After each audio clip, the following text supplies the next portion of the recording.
आप सभी को मेरा नमस्कार। यह उपन्यास आपके नेट सेट के लिए बहुत ही उपयोगी है।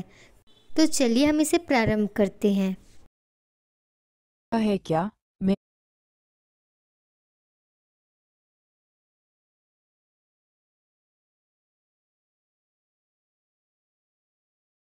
महल देखा है क्या?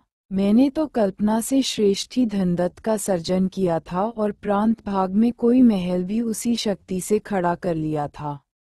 पर कैसा आश्चर्य है, धार्मिक ने वह महल देख रखा था। बोले, हाँ हाँ, देखा है। वही न, जिसके सामने विशाल अश्वत्थ वृक्ष है। मैंने कहा, धन्य हो महाराज। ठीक उसी अश्वत्थ वाले महल में श्रेष्ठी का निवास है। परंतु आप यदि महल में न जाना चाहें, तो अश्वत्थ वृक्ष के नीचे प्रतीक्षा करें। श्रेष्ठी को मैं संदेशा देने जा रहा हूँ। धार्मिक ने उपेक्षापूर्वक कहा, जा। मैं अश्वत्थ वृक्ष के नीचे प्रतीक्षा करता रहूंगा। मैंने सिर झुकाकर प्रणाम किया और एक ओर चला गया। थोड़ी देर बाद पुजारी ने महावर के रंग से रंगा वस्त्र पहना, उत्तरीय संभाल लिया और कजल चूर्ण बगल में लेकर प्रस्थान किया। मैंने मन ही मन सोचा कि नगर के उस प्रांत तक जाने में पुजारी के लंगड़े पैरों को कम से कम 2 घटी समय लगेगा। 2 घटी प्रतीक्षा करने में जाएगा और यदि उस अज्ञात महल में घुस न पड़े, तो लौटने में भी 2 घटी का समय लग ही जाएगा। कम से कम 6 घटी तक हम निश्चिंत हैं। इसमें यदि कोई व्यवस्था संभव हो, तो कर लेनी चाहिए। मैंने प्रांगण गृह के पास जाकर निपुणिका को धीरे से आवाज दी। वह पहले से ही मेरी प्रतीक्षा कर रही थी। मुझे देखते ही उसने हंसकर कहा, अभिनय सफल हुआ है, भट्ट। पुजारी आए थे, प्रचुर अन्न दे गए हैं। गोधूली समय तक वे अश्वत्थ वृक्ष के नीचे प्रतीक्षा करेंगे। तुमने जिस महल की कल्पना से रचना की है, वह सचमुच है और यहाँ से 1 योजन दूर है। पुजारी आज रात को भी नहीं लौट सकता। वह रात्रिअंध है। इस बीच कोई अच्छी व्यवस्था कर सकते हो, तो करो। भट्टिनी बहुत उदास है। निपुणिका उस राजबाला को भट्टिनी कहती थी। अंतःपुर की परिचारिकाएं रानी को इसी प्रकार संबोधन करती है। मैंने भी इसीलिए उन्हें भट्टिनी कहना उचित समझा। भट्टिनी की उदासी का समाचार सुनकर मुझे बड़ा कष्ट हुआ। मैंने ढाढ़स बंधाते हुए जरा जोर से ही कहा, भट्टिनी को उदास होने का कोई आवश्यकता नहीं। मैं अभी कोई व्यवस्था करने जा रहा हूँ। आसपास क्या है, मुझे बिल्कुल पता नहीं। केवल पुजारी ने बताया है कि यहाँ से पास ही कोई बौद्ध विहार है, जहाँ सुगतभद्र नामक कोई भिक्षु रहते हैं। मैं एक बार उस तरफ जाकर पता लगाता हूँ कि क्या व्यवस्था संभव है। भिक्षु लोगों को बहुत कुछ पता होता है। मेरी बात भट्टिनी ने सुन ली। वस्तुतः उनको सुनाना ही मेरा उद्देश्य था। उन्होंने मुझे बुलाकर कहा, क्या कहते हो, भट्ट?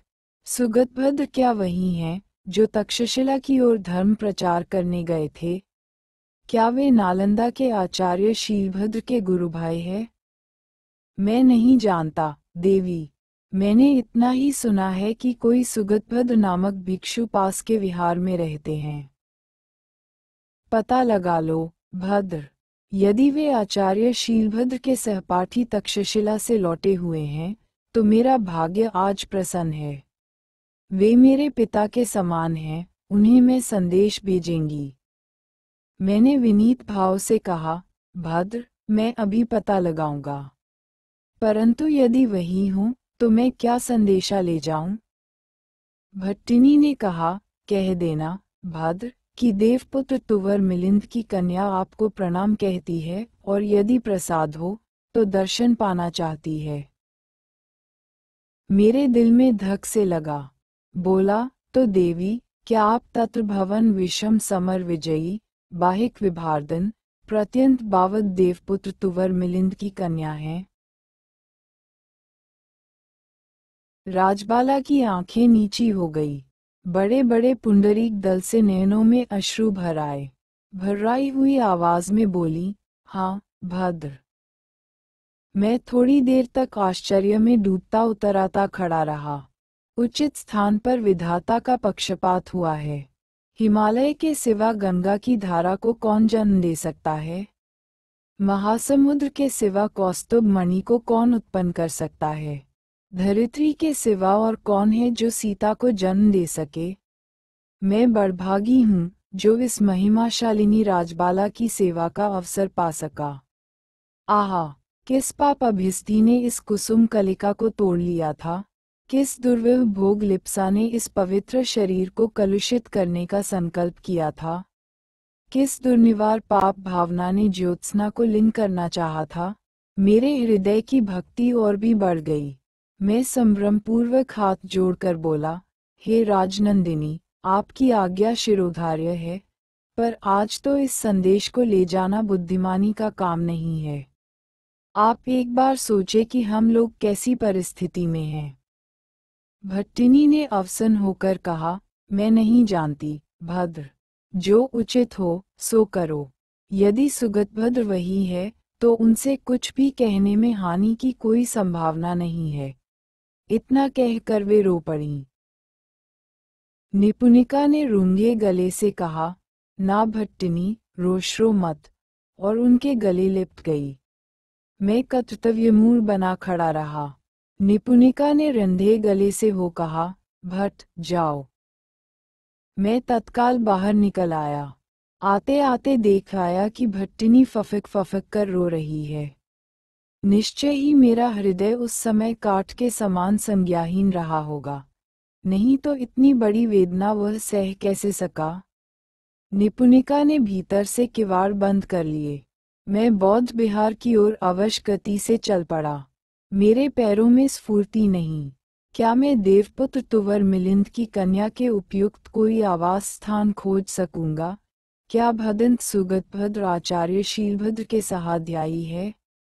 इन्हीं विचारों में निमग्न मैं विहार के द्वार पर आ गया।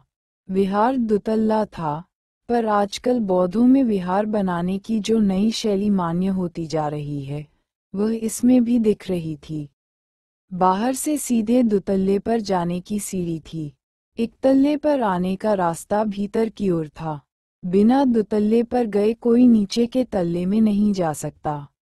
मैं ठीक नहीं समझ पाता कि इस प्रकार का विहार बनाने से बौद्धों के सद्धर्म को क्या लाभ पहुंचता है। वे लोग अब सभी बातों को रहस्यमय बनाते जा रहे हैं। शायद ये शैली भी रहस्यमयता का परिणाम हो। खैर, अपने को इन बातों से क्या मतलब। सामने बौद्ध विहार है। मुझे जानना है कि सुगतभद्र कौन है। अपने काम लायक कोई बात मिल गई तो ठीक है, नहीं तो समय नष्ट करने से अनर्थ हो जाएगा। बिहार के द्वार पर एक सामनेर हाथ में कोई पोथी लिए रट रहा था। मैंने उसी से पूछा, क्यों भाई, भदंत सुगतभद्र हैं? क्या आपसे एक बात पूछ सकता हूँ? उसने बिना सिर उठाए ही जवाब दिया, है। दो पूछ लीजिए। सामनेर ने हंसकर सिर उठाया। ये सुगतभद्र कौन है? सामनेर की आंखों में जरा क्रोध का भाव खेल आया। बोला, क्या आप आचार्य सुगतभद्र को भी नहीं जानते? स्वयं महाराजा धीराज श्री हर्षवर्धन ने उन्हें तक्षशिला से यहाँ बुलाया है। जिनकी चरणधूलि पाने के लिए महाराजाधिराज सर्वदा समुत्सुक रहते हैं, उन श्राचार्य प्रवर सुगतभद्र को भी आप नहीं जानते। मैंने टोक कर कहा, परदेशी हूँ, भद्र। कहाँ से आए हैं? मैं मगध का निवासी हूँ। भद्र, आपने मगध का नाम कलंकित किया है। नालंदा के भुवन विश्रुत आचार्य शीलभद्र के सहाध्यायी सुगतभद्र को आप नहीं जानते और फिर भी कहते हैं, मगध के निवासी है। मैंने अपनी अज्ञता स्वीकार की। बोला, भाई, अज्ञ जन पर दया होनी चाहिए। आपके इस संभाषण से मैं उपकृत हुआ हूँ। अच्छा, मैं आचार्य का दर्शन पा सकता हूँ। आचार्य अवरोध में नहीं रहते। आप क्या चाहते हैं? मैं उनकी अनुज्ञा ले आ देता हूँ। उनसे कहें कि मगध देश का निवासी दक्ष भट्ट जो लोक में बाणभट्ट नाम से प्रसिद्ध है, आचार्यपाद का दर्शन करना चाहता है। उसे कुछ निवेदन करना है। आप क्या शास्त्रार्थ विचार के लिए आए हैं? मैं आचार्य से कुछ आवश्यक निवेदन करना चाहता हूँ। मैं पूछ आता हूँ, आप यहीं रुकें। थोड़ी देर में सामने लौटा। उसके स्वर में इस बार मेरे प्रति थोड़ा आदर भाव था। उसने आते ही पूछा, क्या आप मगध के महापंडित स्वर्गीय जयंत भट्ट के कनिष्ठ पौत्र हैं? आचार्यपाद ने आपका नाम सुनकर यह पूछने का आदेश दिया है। मैं चौंका। तो आचार्यपाद मुझे जानते हैं? मेरे समस्त कलुष जीवन का परिचय उन्हें मिल चुका है। क्षण भर में मेरा सिर घूम गया। अपने को बलपूर्वक संभाल कर मैंने कहा, हाँ, मैं महापंडित जयंत भट्ट का ही अभागा पौत्र हूँ। मेरे उत्तर की प्रतीक्षा किए बिना ही सामने चला गया और शीघ्र ही लौटकर बोला, आचार्यपाद ने इसी समय आपको दर्शन देने का प्रसाद किया है। आप परम सौभाग्यशाली है। आइए। मैं सामनेर के पीछे इस प्रकार चला, जैसे शूलीविद होने जा रहा हूँ। दुतल्ले पर उठकर हम नीचे की ओर आए और फिर एक पतले अलिंद मार्ग से होते हुए नीचे के कुट्टिम प्रांगण में उपस्थित हुए। इस आंगन के ठीक केंद्र में एक अश्वत्थ वृक्ष था। नए किसलियों से वह लदा हुआ था। उसी की घनी छाया में आचार्य बैठे हुए थे। उनके पास एक शिष्य वर्तमान थे। मैं जब वहां पहुंचा, उस समय आचार्य किसी शिष्य को कुछ समझा रहे थे। उन्होंने मेरा आना लक्ष्य नहीं किया। यह अच्छा ही हुआ, क्योंकि मैंने इस बीच अपने को संभाल लिया। आचार्यपाद बहुत वृद्ध थे। उनका मस्तक मुंडित था, परंतु कानों के गह्वर में 2-4 शुक्ल केश फिर भी दिखाई देते थे और वे चता रहे थे कि वार्धक्य ने आचार्य को किस प्रकार प्रभावित किया है। उनकी आंखें बहुत स्निग्ध और करुणाद्र थीं। उनकी वाणी दृढ़ और मधुर थी। उनकी स्थापन शैली युक्तिपूर्ण और प्रत्ययोत्पादिनी थी। मैं उन्हें थोड़ी देर तक एकटक देखता रहा। तपस्या भी कैसी महिमाशालिनी होती है, क्योंकि इसी तपस्या ने उनकी आकृति को तप्त कांचन के समान निर्मल बनाया है। उस कांति से एक अद्भुत शांति टपक रही है। थोड़ी देर बाद आचार्य ने मेरी ओर देखा, जैसे हर जटा से सहस्रधार होकर निर्मल मंदाकिनी धारा अशेष ताप दग्ध धरित्री को शीतल करने चली हो। उसी प्रकार उनकी आंखों से एक श्रपार करुणा स्रोतस्विनी बह गई। ग्रोवा को मेरी ओर फिराने में उन्हें थोड़ा आयास करना पड़ा। फिर मुझे देखकर बोले, आवत्स, तू जयंत का कनिष्ठ पौत्र है न? एक देखूं जरा। आह, ठीक जयंत जैसा ही दिख रहा है। जयंत मेरा गुरु भाई था, बेटा। हम दोनों में बड़ी प्रीति थी। वह अंत तक मुझे अपना बड़ा भाई ही मानता रहा। मैं जब से तक्षशिला की ओर चला गया, तब से हम दोनों की देखा देखी नहीं हुई। 40 वर्ष बाद जब उधर से लौटकर। धन्यवाद। आगे के उपन्यासों के लिए मेरे द्वारा बनाए गए YouTube चैनल हिंदी की दुनिया में सुन व देख सकते हैं।